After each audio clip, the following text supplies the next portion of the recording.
Hi, this is Joe Hildreth, and welcome to another episode of Exploring Joomla 2.5 for Extension Development. In this episode, we're going to talk about installing the NetBeans IDE. An IDE, or Integrated Development Environment, generally makes your life a little bit simpler when you want to go to code for Joomla, mostly for me because it allows me to trace up the parent classes and read some of the documentation and kind of learn about what's going on. And really, that's probably the best way to learn Joomla, is just exploring the source code itself. Now, there are a number of IDEs that you can use. You can use NetBeans, and I don't know, there's several of them. But anyway, the long story short is NetBeans was the first one I tried to use and kind of learned it a little bit. So this is one I'm comfortable with. So I'm going to go ahead and take the time and show you how to install it. It's really not very difficult. One thing to take note of is that NetBeans requires the Java Development Kit, the JDK, version 7 to run. And if you have a stock install of Ubuntu, that probably isn't installed. So the first thing that we need to do is to install that. But before I get to that, let me remind you, if you have any questions or anything like that, you're more than welcome to post to the YouTube channel. We encourage you to come visit us at myheat.com. If you click on the Technology tab and then Exploring Joomla 2.5, this is where we'll be putting the documentation and the videos here for this series as we generate those. So anyway, back to installing the Java Development Kit. We'll need to open a terminal, and there are several ways that you can do that in Ubuntu, but I kind of prefer the old and tried easy way of pressing Control Alt and the letter T to bring up a terminal.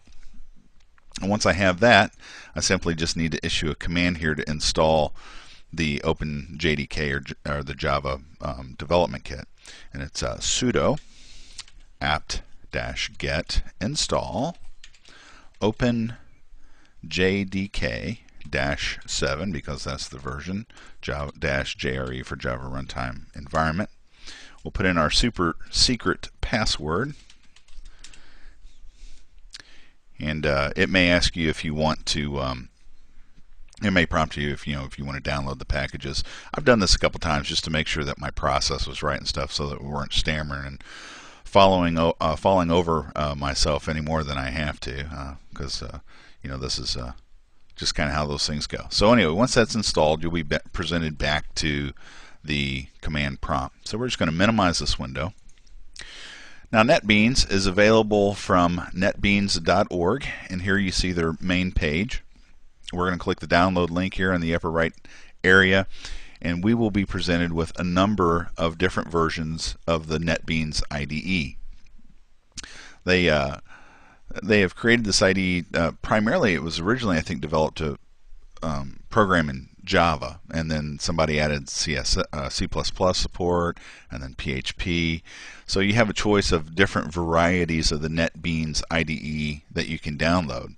Now, for Joomla development, we're really only interested in HTML5 and PHP, so that's the one that we're going to download. But if if you're interested in Java and C or C++, you could actually get everything combined into one big package. And if you look down here, you'll see the size varies accordingly. So I'm going to hit the download button here, and I should get a pop-up here that says, okay, you want to save this file.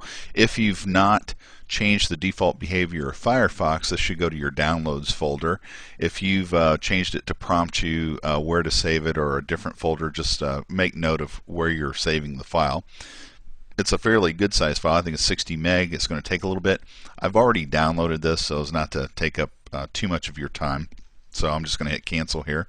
So when that's done, you'll pause the video, and when that's done, come back and we'll get on it.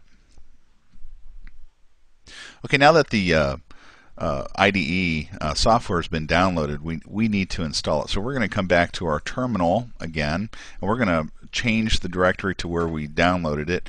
Remember, I said that if you didn't change the default folder, it should go to your downloads. I'm going to do a ls-l here to get a long listing, and you'll see the file that we downloaded.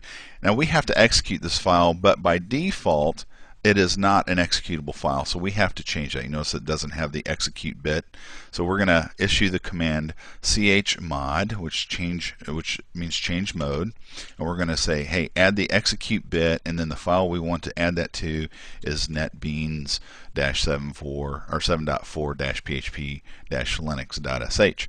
Now, to save myself some typing there, I did hit the tab key. The tab key is known as command completion if you're not familiar with it, and what it does is the system tries to figure out what you mean by what you the letters that you started with. It tries to find the nearest match and pop that up there for you. If there are multiple matches, it will put multiple matches up there to give you an idea of what you can do. And the only reason why I bring that up is that if at the time of this tutorial the version is 7.4, maybe by the time you do it 7.5's out or something, or 8, or who knows, just keep in mind the file name here. So I'm going to hit enter. Now if I do an ls-l, we'll see here that we have added the execute bit. So now that we have that in place, we can actually install. The command install is very simple. We're just going to do // and then the name of the file, and we're going to hit enter. And what it'll do here is check to make sure that we have the Java virtual machine installed, and then it will start the install process or install program. So when NetBeans pops up here, we're going to have a number of different options here that we're going to have to fill out before the actual install happens. So here, the first one is just the splash screen. We're going to hit next. And then comes the license agreement. Obviously, if you want to install it, you're going to have to agree with it. Maybe you want to take some time and read through the license agreement, or you can be like most people who go, oh, well, let's just agree and go on. So I want to check that and hit next. The next screen asks us, basically, there's two questions here. It says, where do you want to install the NetBeans IDE to? You can install this wherever you want. I'm just going to leave the default to go in my home directory under NetBeans 7.4. And then the next one is, where is the Java environment located? And the system should pop this in here. I wouldn't recommend changing it unless you're using a different version of the JDK. You know where it's located and you're comfortable with that. So I would accept the defaults here and hit next. And then finally, NetBeans says that, hey, we can check for updates here to install plugins and stuff using your internet connection. Do you want to do that? It's really up to you. I'm going to go ahead and leave that checked. Go ahead and let it search for that. And we're going to hit install. Now this process will take a little bit of time, so I will edit out the portion of this video and we'll come back toward the end. So I'll see you on the other side. Now that NetBeans is finally installed, the last panel asks if you want to contribute to the NetBeans project by providing anonymous usage data. This is really up to you. I'm just going to turn this off and we're going to hit finish. Now that the install application is done, I'm going to go ahead and close my terminal, and on my desktop is an icon, a quick launch, or an icon to start NetBeans, and I'm just going to double click that to start it. Now the first time you run NetBeans, it will take just a little bit to fire up because it has to load all these modules and plugins that are selected. But once it's loaded, the screen will come up with a splash that'll come up here in just a second, where here you can get and look at some tutorials and the online documentation, explore your NetBeans and whether or not if you want to show this on startup or not. Here you can create new projects, new files, and when developing for Joomla, you're going to be working in this really quite a bit. So here's one thing I would recommend. On the Unity bar where we see it running here, we're going to pin this to the bar by right-clicking and say Lock to Launcher.